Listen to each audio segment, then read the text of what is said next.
Hi, everyone. We're a couple of minutes past noon, so I think we'll get started. I don't have a ton from the laboratory topics this month, but Jeff Hammock, who I believe is on here somewhere, has agreed to, he's got a little presentation about the Oropouche virus. Jeff, are you on with us? Hi, Ben. Yep, I'm here. Cool. I think I've made it so um, you should be able to share your screen. Let me try here.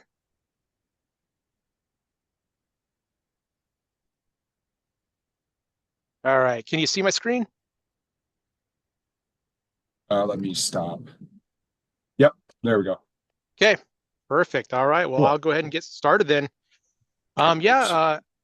Hi, everyone. Yeah, I'm going to talk a little bit about Oropouche virus and go over a little background here and kind of what is currently known as well as, potential risk here in the U.S. as well as Nebraska. So, a little background first. So how do you pronounce it? You've probably heard it said, 15 different ways. Is it Oropouche? Is it Oropouche? Is it Oropouche? Basically, any of those ways is correct. Based on the Arawak language, which is what Oropouche is an Arawak word, and it's named after a city in Trinidad and Tobago. Oropouche is probably the closest way to properly pronounce it based on the Arawak language. But those other ways of pronouncing it are also acceptable. I've kind of started leaning more towards going toward the traditional way of pronouncing it, Oropouche.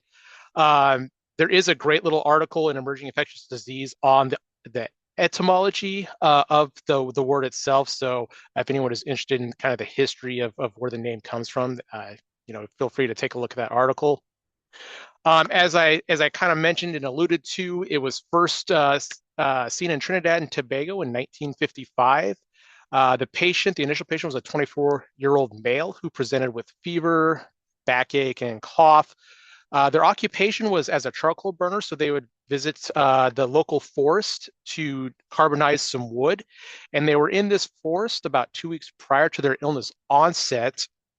And that's when the virus was first detected. And what we know of Oropouche virus is that it belongs to the Simbu serogroup. It's in the genus Orthobunia virus, and then it's in the Peribunia viridae family.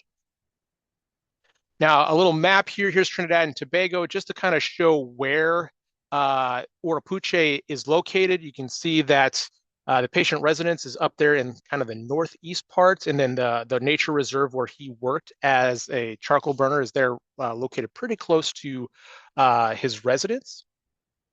Now, as I mentioned, he was a charcoal burner, so he'd visit the forest and carbonize wood there. In this current day and age, we're more than 50 years later, we're seeing a lot more individuals going to these more forested areas, be it for illegal gold mining is a big issue in some areas in especially South America and the Caribbean, as well as clear cutting of forests for agricultural practices. So we have a lot more people going to these areas, being exposed to vectors that maybe they normally weren't exposed to previously, as well as potential viruses. And so we're starting to see more of these arboviruses in particular become more to the forefront and becoming more popular as we see. Now, Oropouche virus, it's got a tripartite genome, meaning that it has several different segments. It has a large segment, medium segment, small segment, and that makes it susceptible to reassortment. So if you have a couple different viruses infecting the same cell at the same time, this is where reassortment can happen. And reassortment has been observed with other American orthobunia viruses. Examples are Fort Sherman and Potosi. And the current strain of Oropouche that what we're seeing is there is some evidence of successive reassortment. There still needs to be a little more looked at that, but it does look like there was a reassortment event that did occur. Now, just because something reassorts, what does that mean? How does that going to impact, what we see with, human disease? Well, there's a lot of factors that come into play there. How does it affect vector competence? How does it affect disease severity, immune protective status, virus transmissibility? A lot of that is unknown. We just don't know currently with Oropuche. A lot of these are unanswered, but are in the process of hopefully being answered. And so hopefully here in the near future, we'll have some answers to these questions. Now, the transmission cycle, there's two distinct transmission cycles. There's a sylvatic or jungle cycle where the virus circulates between mosquitoes and sloths and non-human primates as the reservoir hosts. And there's even some evidence that perhaps wild and domestic birds and maybe even rodents may be a potential host as well. And then we have the urban cycle. So what happens with the urban cycle is we have an individual that visits the forest either for work or for some other reason.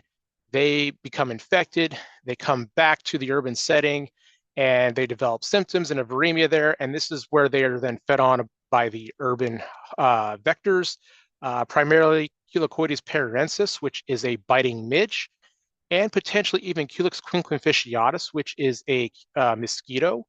And it's people in the urban setting that are the primary reservoir host then. And so we see this cycle between that biting midge, potentially mosquito, and humans. And people do build up a high enough viremia to continue the transmission cycle. And this is how we see urban outbreaks happen. Now, there is still a lot that is unknown with these cycles. A lot of the current information we have was done in some work that was done in the 70s and 1980s. So there is a pretty big gap in there in terms of what we know about this virus and the transmission cycle. Now, switching a little gears here to look at clinical disease and laboratory findings. So initial disease presentation is going to be very similar to infections caused by other arboviruses that are common in these areas, such as dengue, Zika, and chikungunya viruses. Initial clinical laboratory findings can include things like lymphopenia and leukopenia and maybe slightly elevated liver enzymes. And then you can also have leukocytosis later in the clinical course. Now, if we look at the clinical illness itself, incubation period is about 3 to 10 days after an individual has become infected.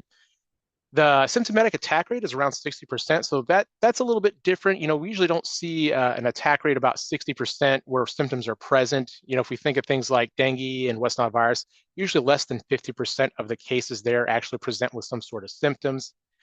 And then if we look at the symptoms itself, very nonspecific. You got acute onset of fever, severe headache, chills, muscle joint pain, some fatigue, photophobia, dizziness, rash. So very nonspecific and very common to a lot of the other arboviruses that do occur in that area.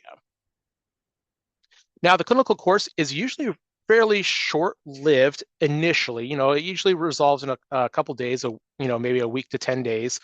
However, what's really unique with Oropuche virus is that there is a relapse of symptoms in up to 70% of cases, and this can occur days to weeks after that first initial occurrence of the disease. So that's something that we don't typically see with things like dengue or chikungunya or Zika. Now, disease is typically mild and deaths are rare. However, you can get severe disease presentation. And for Oropuche, there's neuroinvasive disease, which presents with occipital pain, dizziness, confusion, photophobia. And you can have an encephalitis and a meningitis potentially. And there can also be a hemorrhagic manifestation. So you can get some gingival bleeding, the melena, and then menorrhagia. And so very similar to what is commonly seen with severe dengue cases with those hemorrhagic manifestations. Now, the clinical management, there is no specific antiviral treatment, nor are there any vaccines for Oropuche virus. So basically, it's the symptoms that are going to be treated. So that's going to be things like rest, fluids, use of analgesics and antipyretics. Acetaminophen is going to be the preferred treatment for fever and joint pain. Aspirin and other NSAIDs are not going to be used just to reduce that risk of hemorrhage, not only from this virus, but also potential dengue infection that a patient coming in may actually have. And then patients with more severe symptoms might need hospitalization for observation and supportive treatment. Now, even though deaths are rare, recently there have been several deaths reported in otherwise healthy individuals. These were both young women in their early 20s, non-pregnant, and they presented with disease that was very similar to severe dengue. Some of the clinical features is they had signs of hemorrhage, had a very rapid evolution of the disease, and they died within about 4 days of initial symptom onset. And they also had high levels of viremia based on low RT-PCR CT values that were reported in the literature. Now, one of the other big things that is of concern is Oropouche virus and pregnancy. So based on limited data from Brazil, it does appear that vertical transmission of Oropouche virus is possible. There have been several pregnant people with evidence of vertical transmission to their fetuses that were associated with fetal death or congenital abnormalities, which also included microcephaly. Additionally, the pregnant persons had symptoms during pregnancy, and most had positive test results. And then tissues from stillbirths and one infant born with microcephaly tested positive by RT-PCR for Oropouche virus. Now, the big unknown is the frequency of vertical transmission. We just don't know that at this time. More work is being done to look at that. We also don't know the effective timing of disease during pregnancy and the risk of an adverse outcome. We still don't know that. And again, that is still being looked at by CDC and partners in South and Central America. And so hopefully we'll have some more information a little bit here in the near future. Now, a little bit of the epidemiology. So outbreaks of Oropouche virus has occurred in endemic areas and have impacted both rural and urban settings. It's impacted both male and females and people of all ages. However, there is some evidence that maybe younger people may be more susceptible to disease. Again, a lot is still unknown. A lot of that work was done in the 70s and 80s. And so, it's still something that we'll hopefully learn more about as we get more information.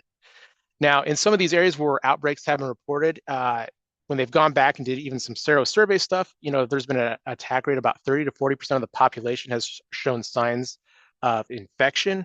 And of those 30 to 40%, again, as I mentioned previously, the symptomatic attack rate was around 60%. So 60% of people that become infected do show some sort of signs or symptoms.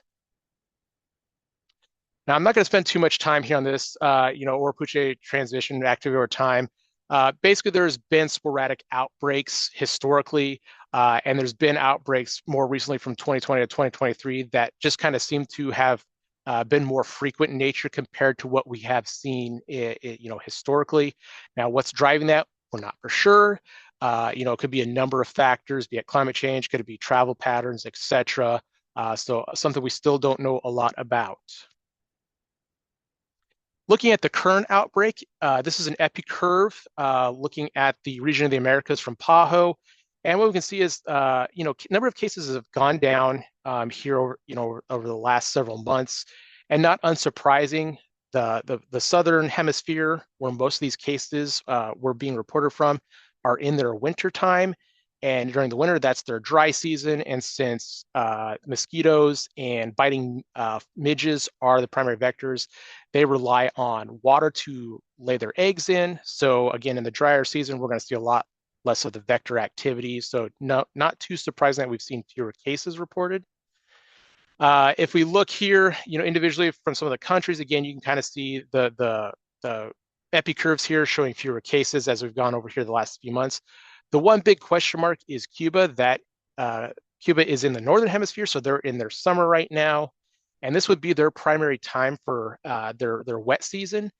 However, what we've seen reported is only about 74 cases, but we suspect that this is a very large underreporting, just based on the number of travel-related cases that are being reported here in the U.S.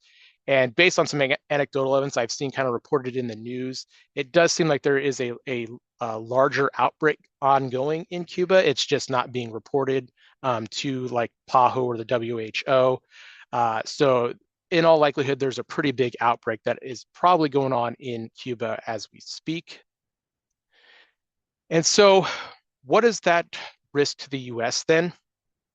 Well, couple things. One thing that's going to influence the risk is vectors. And so what are the possible vectors in the US? Well, if we look at the primary biting midge vector in the southern hemisphere, Chilocoides paraensis, this is a competent vector in lab studies and has been incriminated in field studies as well. We actually do have this vector here in the US as well as in Nebraska, and we'll go a little bit more in detail on that here in the upcoming slides. We have Culex quinquefisciatus, which seems to be a less competent vector in a lab study, but has been incriminated in field studies as well in these areas where there's been historic outbreaks. And then you have Chilocoides sonorensis, which is another biting midge, and it is found in the US and also in Nebraska. And it seems to be a very competent vector in lab studies. What we don't know is what that translates to in a natural setting. And so if we look at the distribution of the vectors, you can see that all three of these vectors are found in the US and all three are found in Nebraska. With the Chilocoides paraensis, they've been found in the US, but it's typically been very low numbers of them. They also have a little bit of a different ecology here in the US, where they breed more in tree holes and aren't found as readily in more urban settings, which is kind of what we see in kind of the South America regions, where it's found more prevalent in urban settings than it is in more rural type settings. With the Culex quinquefisciatus mosquito, again, what's interesting here is we have another species of mosquito in Nebraska and the US, Culex pipiens, which looks basically indistinguishable based on morphology from Culex quinquefisciatus. And additionally, both these species can actually interbreed and have hybrid offspring. So a lot is still unknown there in terms of what that might play into its ability to transmit this virus in the US. A lot of unknown there. And then the Chilocoides sonorensis, this again is there's not a lot of it necessarily across the US, but if you get into areas where there's agriculture and livestock, the numbers are much higher, and it is a known disease vector of certain livestock conditions. And so if we look at this here again, looking at, the Chilocoides paraensis, a low abundance in the US, again, that different ecology here in North America compared to what we see in South and Central America. The Culex quinquefisciatus, again, we don't quite know its contribution to the transmission pattern for Oropouche. One good thing is it is a target of vector control programs because it is a West Nile virus vector. There is potential issues with insecticide resistance due to the control programs, but at least there are control programs set up for it. And then the Chilocoides sonorensis, again, low abundance in the US, but as we get into rural areas, we do see those numbers go up. And it is found in Nebraska. We certainly can see this pretty widespread in the state. There's been some work done mostly for livestock, and this has been detected in some of those studies pretty well widespread across the state. However, although we know it is competent in the lab, we still don't know what that transmission would look like if it would be competent in more of a natural setting. Again, a lot of work still needs to be done trying to figure out more about this vector competence of these potential vectors here in the US as well as Nebraska.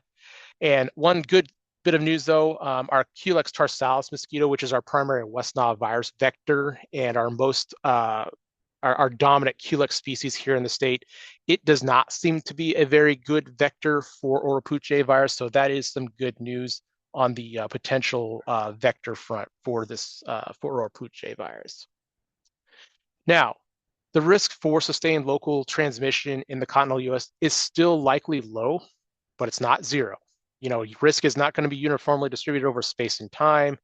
It's going to be, a lot of factors influencing travel patterns, that vector distribution, even potential weather patterns. You can have things like hurricanes and tropical storms that can actually push vectors and stuff into areas where maybe they weren't commonly found. You can have, certain travel, airline flights and stuff. Mosquitoes are one right away, as well as other potential vectors. So there is a lot of these other factors that come into play. And again, they're not evenly distributed over that space and time. Now, there is some concerning characteristics that this virus has. Again, that propensity for reassortment, that's one thing to keep an eye on. It has a very wide host range, things like sloths, non-human primates, potentially domestic and wild birds, as well as rodents. And it also has a potentially wide vector range. So those are all potentially concerning characteristics that could see this virus emerge in areas outside of endemic areas, as well as areas where there's current outbreaks ongoing. Now, CDC has some response activities that they're doing. They've come out with guidance for testing and reporting, as well as clinical considerations and treatment of confirmed and probable cases, both those that are in pregnant and non-pregnant individuals. And then, surveillance and reporting. We have a national ArboNet system that is for reporting of arboviruses, and this system is ready and set up to go to have this national reporting. And probably the biggest takeaway is clinicians should really report cases or suspected cases to local health departments. And then of other, probably the big thing, especially for you folks, from the labs, when to consider testing on patients. You're going to have a lot of contact with your providers and stuff. And CDC does have a pretty, strict definition of who they are going to test for, primarily because the only testing available right now is either through CDC or through some state public health labs. For us in Nebraska, those specimens would be sent out to CDC. And we have a suspect definition for those that would qualify for testing. And that's going to be patients who have traveled in the last 14 days, even possibly up to 6 weeks if a patient has a reoccurrence of symptoms to an area that has documented or suspected Oropouche virus transmission. And they also have to have the symptoms that are consistent with Oropouche virus, such as abrupt onset of fever, headache, and then at least one or more of the following: muscle or joint pain, photophobia, eye pain, dizziness, or signs and symptoms of neuroinvasive disease. One other thing that had been previously in this suspect definition was that a suspected case had to have no respiratory symptoms. They are going to be taking that out. What they've seen in some of their travel-related cases that have come back is that cough and sore throat have been reported in about 4% of the cases. So they're going to be taking that out, that part out. And then the other part of this suspect definition is that suspected cases will need to have tested negative for other known pathogens, particularly dengue, because there is a concurrent dengue outbreak also ongoing in this area. And so that's the suspect definition that will qualify a person for testing. Now, looking at the laboratory diagnosis, currently that is going to rely on testing of serum and CSF. For the clinical setting, there is a clinical diagnostic test using plaque reduction neutralization, or PRNT testing, that is available at CDC. And there's also surveillance testing using RT-PCR, but with that surveillance testing, those results are only for surveillance currently and not clinical management. And so those will not be shared with the patient or clinical care team. They'll only be shared with health departments for awareness and public health action. However, CDC is working to get that CLIA approved. And I believe they're hoping here by the end of this month, maybe even sooner, that they will have a CLIA approved RT-PCR available as well, in addition to this PRNT that is already CLIA approved. Additionally, a health alert was sent out here a couple of weeks ago regarding the increased number of Oropouche viruses they were seeing. And then we had sent that out as well. And so really, that's kind of the brief update we have right now. So basically the main message is there's a lot we still don't know, but there is testing that is available through CDC. So, if you have individuals that are, visiting the clinic and report some travel history and have these symptoms, signs and symptoms that are consistent with this virus, certainly it would be worthwhile to contact the local or state health department to, inquire about approval for testing for Oropouche virus. And so with that, I will stop sharing, and Ben, I'll hand it back over to you. Okay, thanks a lot, Jeff. A lot of information there. Does anyone have any questions for Jeff about Oropouche?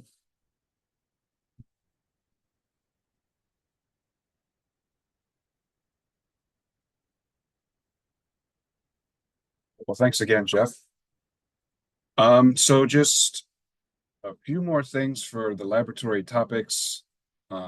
Just a friendly reminder to keep sending your untypable flu A's, to NPHL. And then one more thing before we move on to the roundtable. This was just brought up. So Mpox testing, NPHL recently, we changed our Mpox detection assay.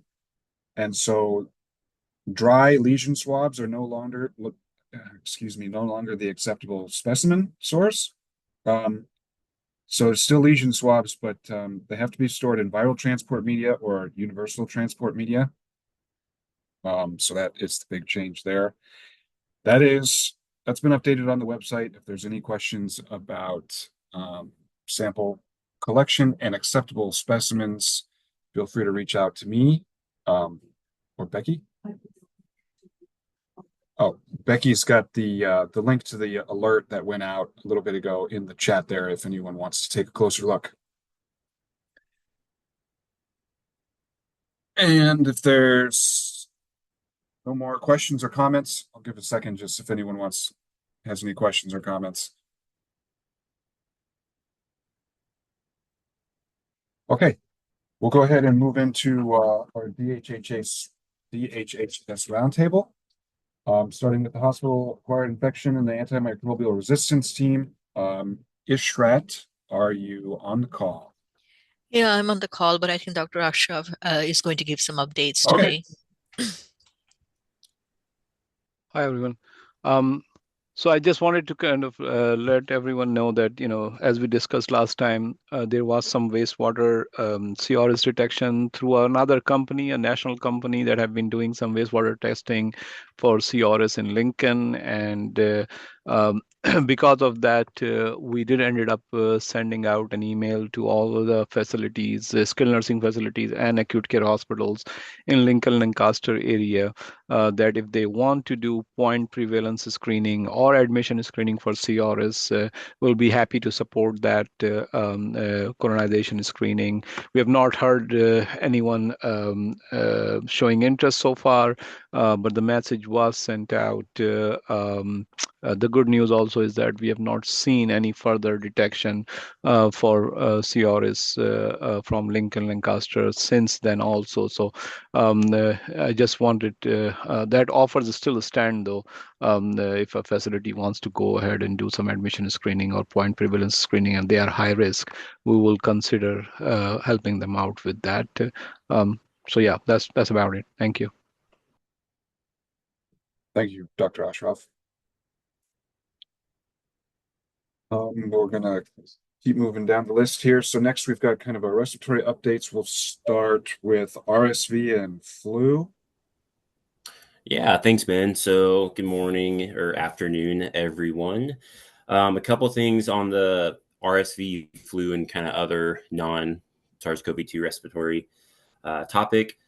Firstly, just in Nebraska, currently with activity, we're continuing to see low levels of influenza and RSV statewide. Looking at some other respiratory viruses, right now, definitely seeing a wave of rhino and enteroviruses in circulation, which isn't too uncommon. We typically see one of our higher peaks for the year at this time. So just wanted to put that on everyone's radar. Also, just reinforcing what Ben mentioned earlier about getting unsubtypable influenzas to NPHL. This still remains very important, especially in light of news out of Missouri on Friday. As some of you may have heard, there was a human case of influenza A H5 detected in Missouri. And this case was a little more unique compared to the previously detected human cases, as this was detected more so through typical influenza surveillance. So this individual was hospitalized and was positive for influenza A, but no subtypes were detected. So they did further testing and sure enough came back positive for AH5 and was confirmed by CDC. And at least right now, there hasn't been any links to occupational exposures to animals or known human or known highly pathogenic avian influenza infected animals. Sounds like the investigation in Missouri, the epi investigation, is still ongoing, so we'll see what they're able to find. But right now, there isn't a known source. So just really underlines the importance of getting these influenza A positives to NPHL so we can try to get subtypes identified. A couple more things quick. I just wanted to give an early heads up that our annual start of influenza surveillance season call will be held on Tuesday, September 24th. A formal invitation will come from me hopefully tomorrow, along with a little flyer, and you can feel free to share that with any colleagues as you wish. So be on the lookout for that. And then also we're working with the lab here to get collection kits ready to go. Hopefully those will be coming out in the coming weeks for you Sentinel Laboratories. So just early FYI on that, and be on the lookout for those in the coming weeks. And then finally, in some exciting news, we recently received approval to release an updated respiratory illness dashboard to our DHHS website. The tentative go live date will be October 11th. And essentially, if you guys are familiar with our weekly PDF report, respiratory report that we put out during the influenza surveillance season weekly, the dashboard will pretty much mimic exactly all of that data that's shown in that report. Plus, it will also be adding more SARS-CoV-2 data than what's currently shown on the current report. So we're really excited about that. It's been a long time coming for that. So I wanted to highlight that. And once it goes live, I'll share links to it, and maybe we can even do a little showcase if there's time, but I'm getting ahead of myself there. So happy to take any questions on any of that or anything respiratory related. Thanks. Thanks, Derek. Any questions for Derek? Okay, is Samir on to give us just a quick update about SARS-CoV-19?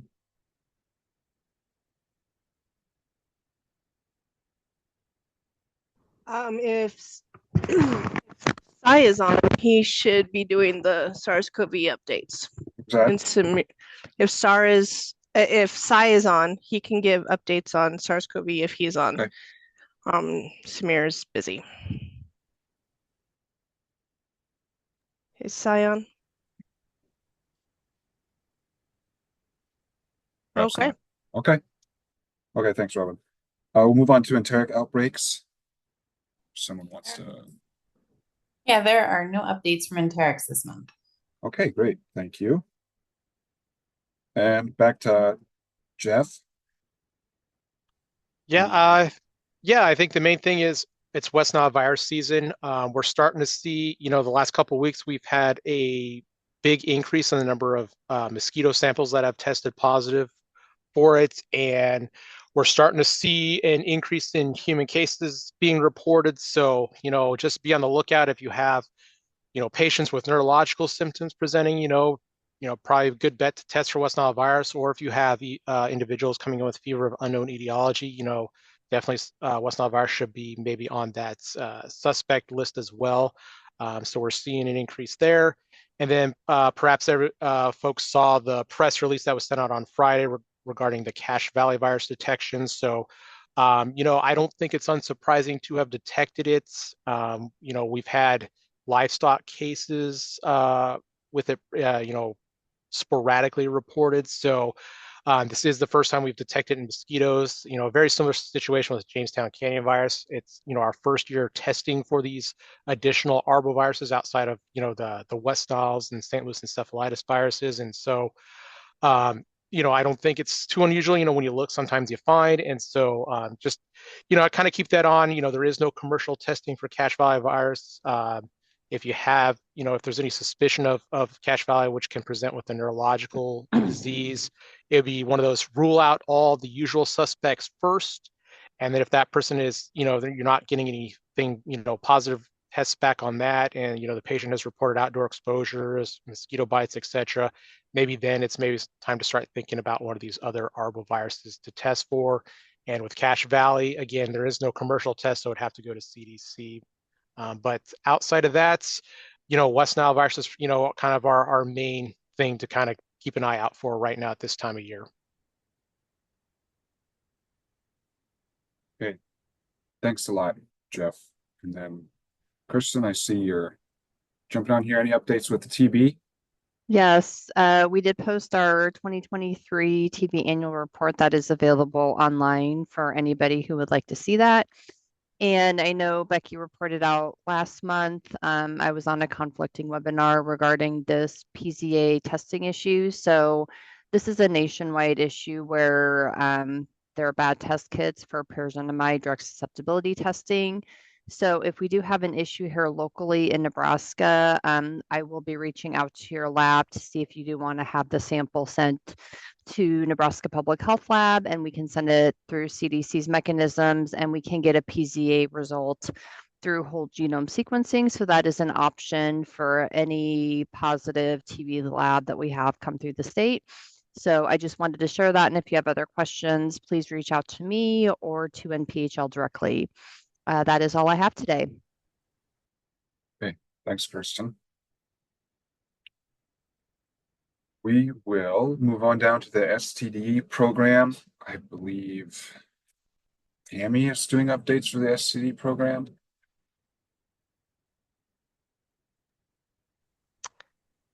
I believe so. Perhaps not here today. Does she have this invite? If you could just confirm. I will Just to double make check sure. that. Yeah. Okay. And then, so we'll just wrap up with lead testing. I think saw Brian was on the call. Hey, good day, everyone. No updates from lead right now. Thank you. Okay, great. So kind of moving toward item number 3 here, NPHL training. Becky and I were in North Platte last Thursday to do our rule out and refer workshop. We want to thank the laboratories who sent individuals to the training and to the individuals who came. I think it was a pretty good day in the lab. We will be doing our second rule out and refer training this Thursday, the 12th. Got another handful of folks coming to that. That's going to be here at NPHL. And then once we get all of that wrapped up, we'll begin preparing the Gram Stain Challenge and the NPHL Challenge set, which we are shooting for October to send those out. So any questions about those things, feel free to reach out to me. Questions about anything, really, feel free to reach out to me. Otherwise, that's all I have for the lab updates. So laboratorians are free to go, get some time back, and we'll talk to the DHHS. Thank you, everyone, for listening in.